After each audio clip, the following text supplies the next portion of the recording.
Alright, everybody. Hello. Welcome back. Today we'll be doing some more Reddit stories. I really enjoyed doing that last time, and it gave me great joy to just read what's going on out there and what people post on the internet. So that's what I'm going to be doing today. So, if you're down for that, get comfortable, get your popcorn, and let's roll the stories. Alright, our first story is, of course, from Am I the Asshole? And it says, Am I the asshole for refusing to tell my wife I love her more than my dad? Okay, starting off strong. This is a stupid argument. My dad babysat for us last night so we could go on a date. I picked him up and drove him over because he avoids driving at night these days. My wife and I said to put the baby down for the evening by 8. When we got back, my dad was sitting on the couch holding our sleeping baby. He said he was sorry he wasn't in the crib, but that he had fussed whenever he tried to put him down, so he gave up and held him. My wife was upset, and it was obvious. I took the baby to put him down in the crib, and when I got back, they were in the living room arguing quietly. I told Dad we should head back. He got into the car, and I drove him home. He apologized for not putting the baby in the crib and said he was very fussy and probably just missed us and was anxious we weren't the ones putting him down. I said he was probably right, and it was no big deal. When I got home, my wife was still upset. She asked me what my dad said about her. I said he didn't say anything about her. Just apologized and said the baby probably missed us. My wife said he won't adjust to his sleeping schedule unless it is consistent. I agree with her and said it has been a long time since my dad took care of a baby, so we should cut him some slack. She said why was I taking his side over hers? I said I'm not, but that we had a great night and I didn't want us to let something minor ruin it. She said it wasn't minor, and I'm supposed to back her up, not gossip about her with my dad. I said I didn't gossip about her. All I did was drive him home. She asked why I drove him home when she was clearly upset. I asked what else I was supposed to do. She said I could have ordered a share ride or a cab. I said the plan was always for me to drive him home. She said right, because we always stick to the almighty plan. I asked her why she didn't just tell me she wanted me to do something different. She asked if I would have if she had asked me to. I said I wasn't sure because of the cost and the time delay. She said exactly. I said we could have talked about it though. She said I'm always trying to sit on the fence when I should be on her field. I said I am on her field. She asked who I love more, her or my dad. I said that was a crazy question and I wasn't going to answer it. She said she needed to know. I said I don't rank people I love. I love my wife as a wife and my dad as a dad. She said I am an asshole for not choosing her. I say I'm not, because I don't think love is a numbered list like some kind of Watch Mojo series. Right. Okay, so there's a lot going on here. I don't have a child, so I don't know the implications or how hard it is raising a child. So I'm not gonna pretend I'm an expert and tell her what she should have done or shouldn't have done. But whatever parents say when it comes to their child, that's what it should be. No ifs, buts, or whatevers. But I also understand that if a baby is fussy, and especially it doesn't really say how old the baby is, if it's like a newborn, if it's a few months, if it's a year, it doesn't matter. It doesn't indicate that. So we don't know how fussy the baby is or how young the baby is, right? So if a baby is fussy, isn't it better to just hold it to give a comfort, especially since the primary caregivers are not there and that can cause a lot of stress to a baby, instead of just leaving it into a crib to just figure it out on its own and just cry? To me, that's worse. Now again, I understand you have to respect what the parents ask you to do, but at the same time, like, the baby was crying, it was being fussy, it probably was, you threw the baby out of its schedule because you were not there to put it down and it was somebody else that the baby probably doesn't know as well. Obviously, babies get attached to their caregivers by scent, touch, sight, all that kind of stuff, right? Because they can talk. Yes, the grandpa could have tried, but it didn't, and then it was holding the baby, and the baby fell asleep, and the baby was fine. It will take a while for a baby to get used to a schedule. It's not gonna happen from one day to the other. And yes, consistency is very important so they can get used to everything, but I feel like the wife is doing a little much for no reason. Now, the other thing is trying to decide between the dad and the wife. It is very unfair for somebody to ask somebody else, oh, who do you love more? Especially if you know you have a good relationship with your parents. That is a very shitty thing to say. Like, do not ask that, do not say that. That's not okay. The grandpa was babysitting, so you can go on a date, so you can have a relaxing night, and you got upset over something, which I respect and I understand. And next time, maybe you can say, hey, this is what we want. This is what you have to do. So if your thing is put the baby in the crib and that's it, let the baby cry all night if you need to, because the baby needs to get used to the crib. All right, you should have told them that. Because if I hear a baby crying, I am not just going to ignore it and just let it be. I will try to comfort it. That is the point. Comfort the baby. But asking who do you love more, it is a crazy statement.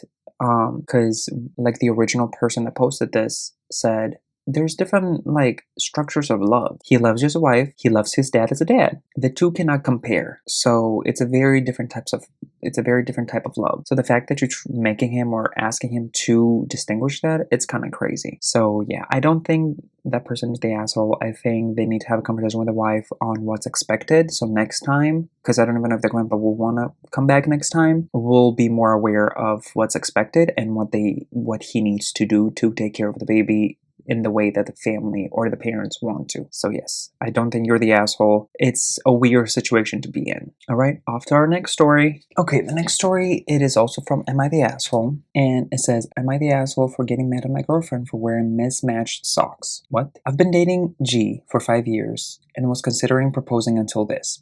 G has always worn mismatched socks. Not just two different colors, but pattern ones too. When we were younger, I thought it was adorable. As we get older and furthering our careers, I find it unprofessional and immature. It is a little mood killing because it's not very sexy when that time comes. Sir, you need to do some internal work. I've had multiple discussions with her about it up until now, and she always brushed it off. She doesn't think it's a big deal. I wouldn't either. I am a little less bothered with this at home, except for when we're getting down. But the last straw was when we went to visit my parents when stay-at-home was lifted in our state. My brother and his wife were there with their young daughter. She had mismatched socks too, and I pointed to G.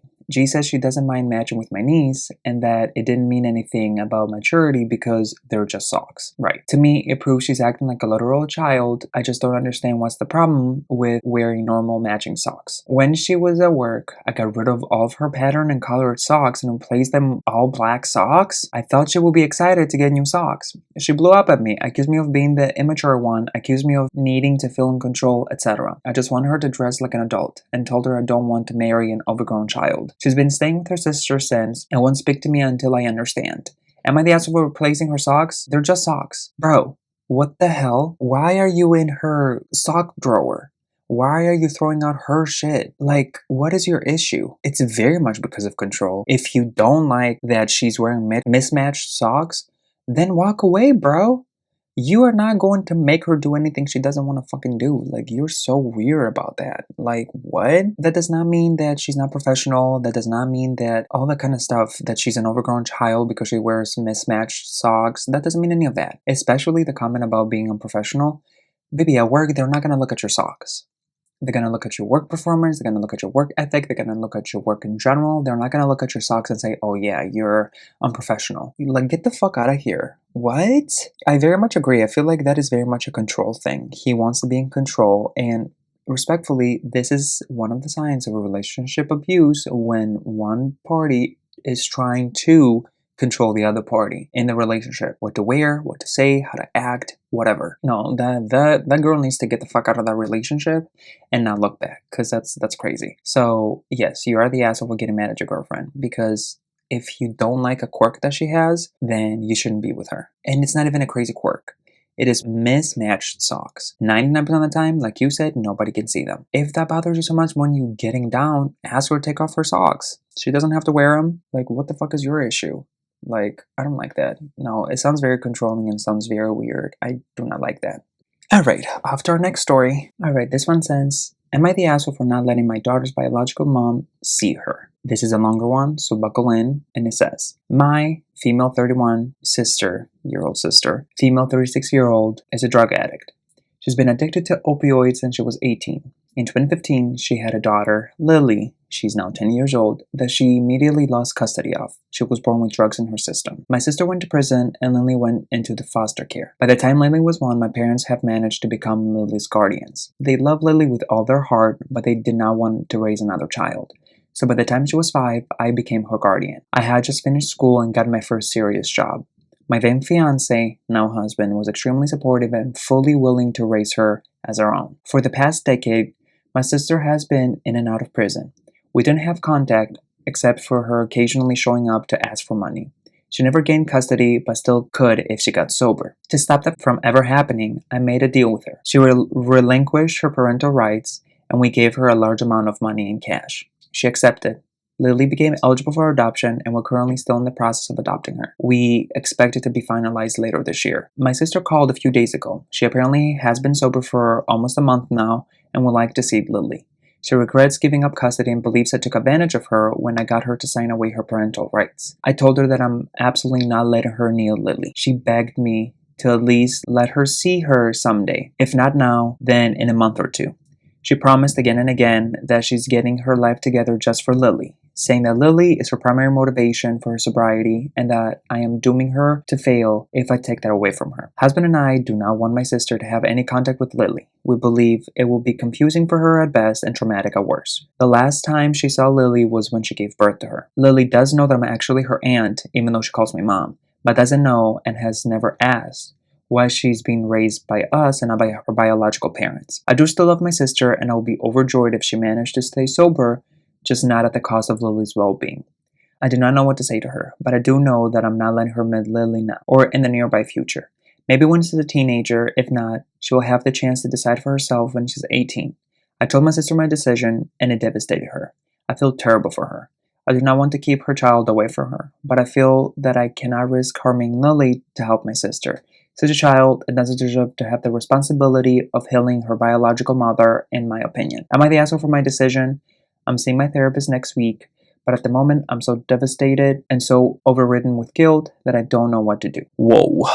Okay, there is a lot in the story that we need to put in perspective, right? I personally agree with the adopted mom. We don't know names or anything, so I'm going to call her adopted mom. That it is a very slippery slope when something like that happens, and especially if it's your family. If it was a stranger that she took the child in and it was a stranger and the stranger came, it would have been easier for her to be like, stay away from the kid. It is my child. Like, no. Being her sister creates more of a tension and implication to the whole situation. But at the same time, I understand that raising a child that is not yours and seeing the reason why you have to raise that child because the biological parents, because we don't know about a dad, probably not even in the picture, the biological parents were involved in behaviors that were unsafe for the child. I mean, for God's sakes, the child was born with drugs in her system.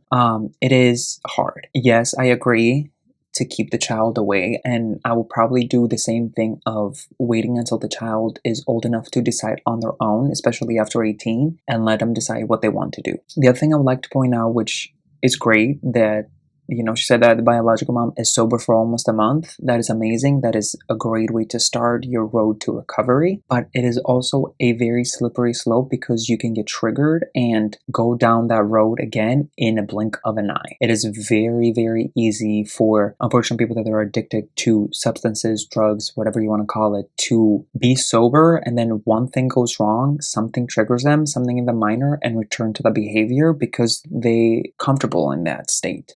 They might not like it, but they're comfortable. So because she is sober for about a month now, that does not mean anything. That does not mean she will stay sober. That does not mean that she will continue to be sober. And obviously, I hope and pray that she does. But the beginning stages are the hardest. The longer you're sober, the easier I guess it gets, but not really at the same time. Because again, anything can re-trigger you and you go back to that, every little thing. But almost a month does not mean much when it comes to you trying to enter your child's life again.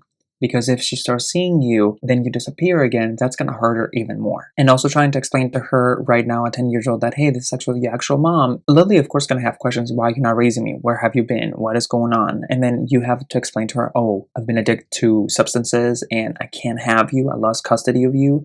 Now I'm trying to get better. It's a lot for a 10-year-old to handle. And they shouldn't have to handle something like that at this age. So I'll say to the person that posted this, if you see the mom that a year goes by and she's sober, 2 years go by and she's sober, if she's actively trying and she's present, maybe then allow her to see Lily. But a month, unfortunately, does not mean much. It does. I don't want to say it like that because anytime sober, it is very, very important. But when it comes to adding a child to the equation, I feel like you need longer than that to make sure you're actually stable to be present in your child's life.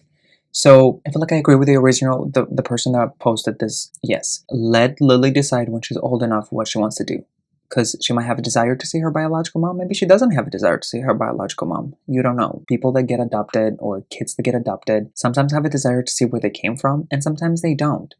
So I feel like you should let Lily decide that when she's old enough. And you can explain that to your sister, especially if she continues to do good and stay sober and stay away from behaviors that are negative for her. You can let her know that, hey, when Lily turns 18, she can decide if she wants to see you or not. Right now, as a child, I do not want to put her in that position. And if your sister gets upset, I mean, it's understandable. Who wouldn't, I guess? That is on her. Because again, she got involved in stuff that she shouldn't have. And I totally understand that sometimes we don't always get options and opportunities, but it's also everything is a choice. And yeah, I feel like you're doing what you can to protect that child from being further traumatized. So yeah, I do not think you're the asshole. I think you're doing great work to protect this child from being hurt further. So yeah, not the asshole. All right, on to our next story. All right, this one says, am I the asshole for telling a guy to fuck off after he was following me and my daughter in a grocery store?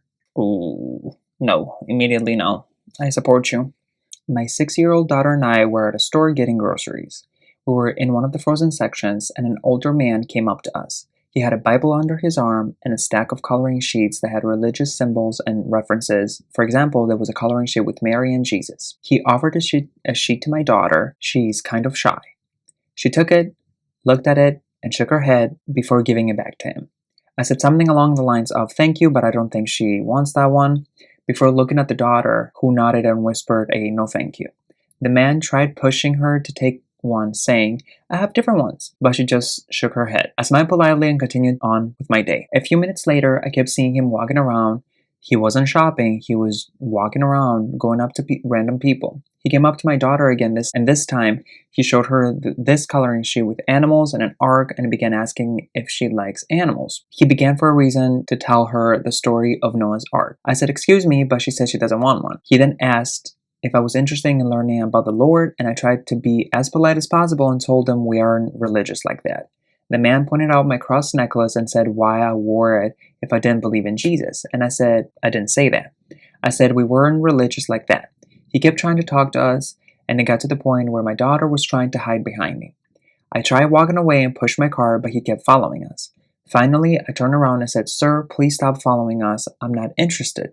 The man tried giving my daughter a coloring sheet again. She was really stressed out now and clinging to me. This really upset me, and it was getting really creepy, so I told him, get away from my kid and fuck off. He finally got the message and walked away. A lady that was in the same aisle as us looked and said, that was so dang rude. You shouldn't talk to someone like that. I told her he was being weird, and she didn't care. I finished up shopping. When I got the cash register, I told an employee about the man. He was still walking around not shopping. Should I have been more polite, or was I an asshole for being rude to him? Did I overreact? No. No, baby. You were not rude. You were not an asshole. The guy was being very pushy on trying to give you what he had, I guess, if you will. And he was not understanding that, hey, my child is uncomfortable with you being here. Please walk away. Regardless of the context of what he was trying to give you, or, trying to teach you, or whatever he was trying to do, he was still being very pushy and very weird about it. The first time you said, no, thank you, she's not interested, walk away. First of all, I thought that places like that don't allow solicitors. I mean, it might be a big grocery store, I don't know, and people haven't noticed them just walking around trying to talk to people and give out like coloring sheets and then talk about Jesus and stuff. But I thought places like that don't allow solicitors. But yeah, no, you were not rude. He was being very pushy. He was scaring your daughter, and all you did was to protect her. So no, not the asshole. You're 100% right. And then the lady that was like, oh, you need to be nicer. That was so dang rude.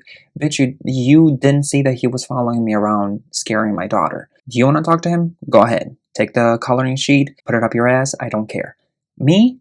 I don't want him close to my kid because my kid already told them that she's not interested, and he kept pursuing it. Again, regardless of the point of what he was doing, he could have been selling you a credit card. He could have been trying to get you the Xfinity Mobile, whatever, that we see in grocery stores, AT&T, whatever. He was being pushy, and you already told him once no, and he continued. So no, you're just protecting your kid. You're just doing your duty as a mother. You're not the asshole. I agree with you. I would have done the same exact thing. So now on to our next story. This one says, am I the asshole for refusing to quit my gym membership because my ex is uncomfortable seeing me there? Okay, let's see.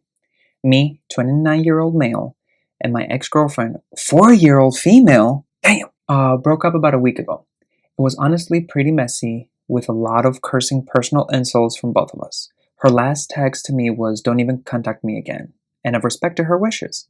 Unfortunately, we go to the same gym.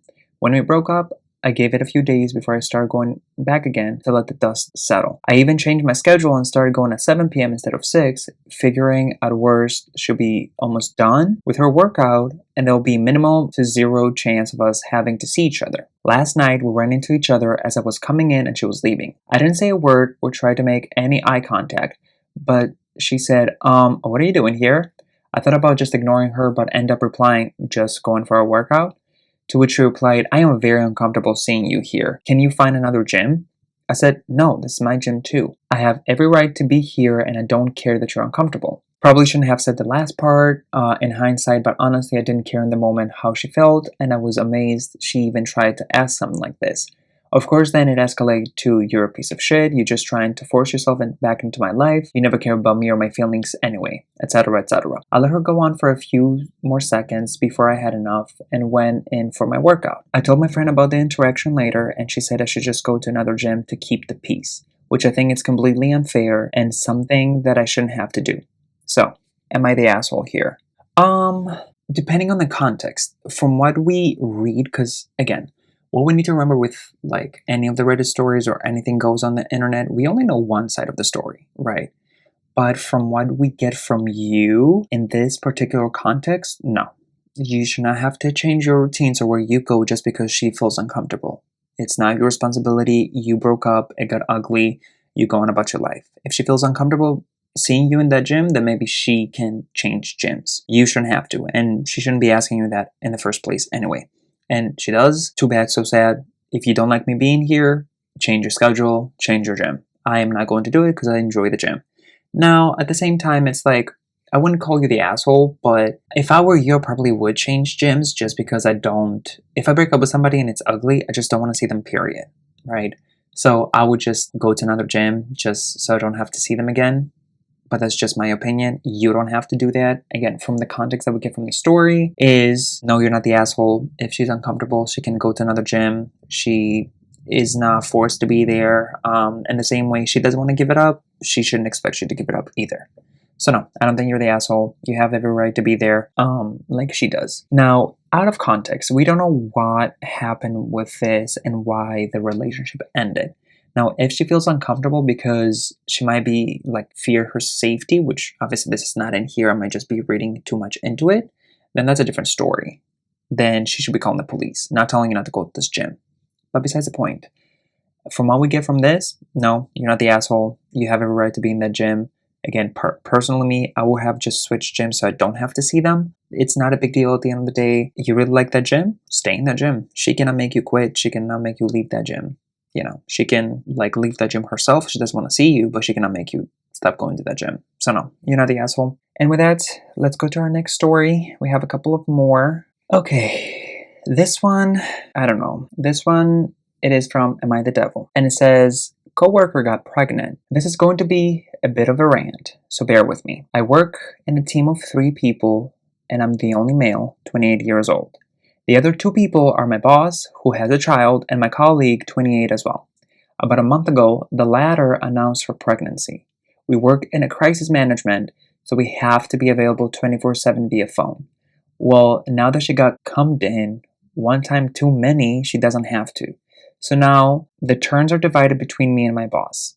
And it's a lot of. We already work standard office hours plus availability even in the weekends. It's a lot of work. Trust me. And now she has become even more of an entitled bitch as she was before, and everybody protects her because she's pregnant and her hormones are going crazy. Fuck that, I said. It's not like she has to work with toxic material during pregnancy. She just has to wake up at night to answer the phone. Shit hits the fan. Funny thing is, she will be allowed to not work nights until her cum souvenir is 1 year old. So goodbye to any kind of vacation I had planned for the year.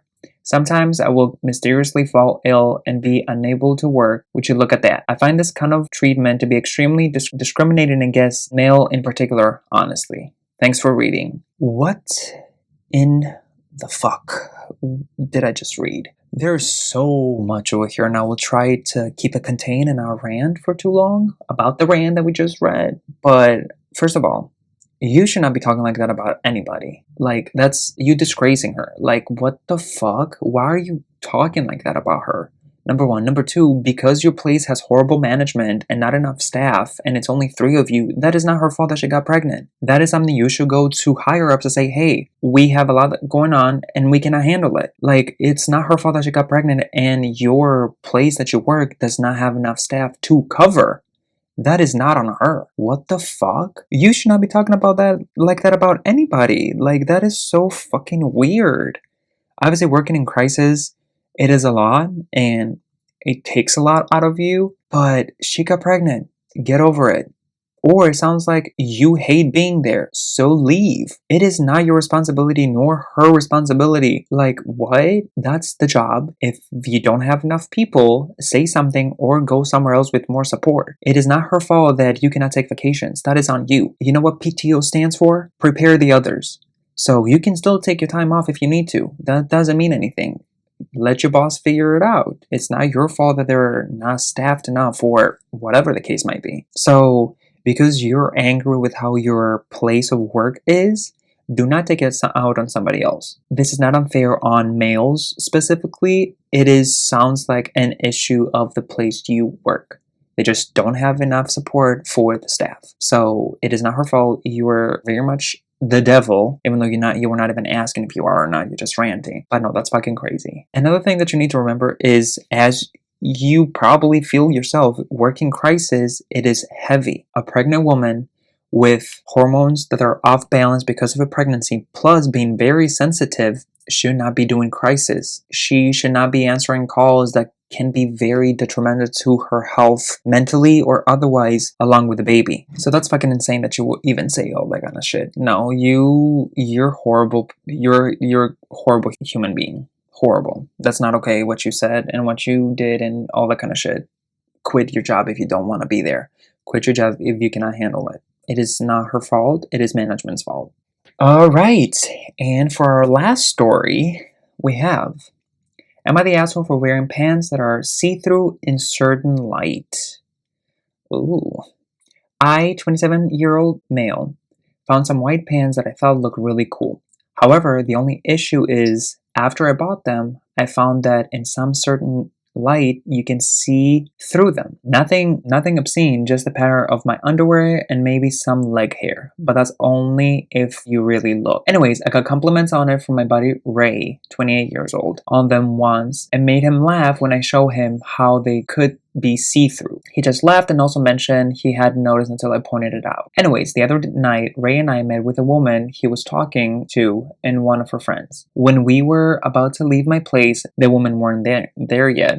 Ray recognized the white pants and asked if it was a good idea to wear them. I pointed out we were going to a dark bar at night.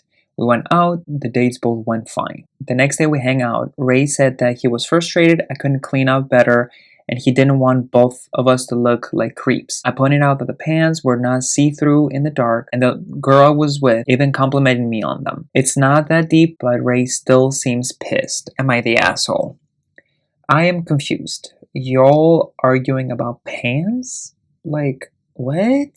Maybe Ray was jealous that a certain line, maybe both of the women could see your underwear? Or maybe Ray's jealous because, I don't know, you're packing and if the light fell on it, they could see it. I don't know. That is weird. I don't think you're the asshole. Okay, I mean, you don't like the pants I wear? Alright, get over it. It's not that deep. It is not that deep. So, no, I don't think you're the asshole. You're just wearing something you like, and that's that. So, if Ray doesn't like it, he'll be fine. He'll be okay. Alright, everybody. And with that was the last Reddit story. I hope you enjoyed these ones. We kind of had a combination of intense and silly, like the pants one. Please leave me your thoughts, comments, concerns, outrage in the comments down below. And if you like more movie and TV show reviews, please subscribe to the Rewatch Party. I'll see y'all next time. Till then, keep watching. Bye-bye, everybody.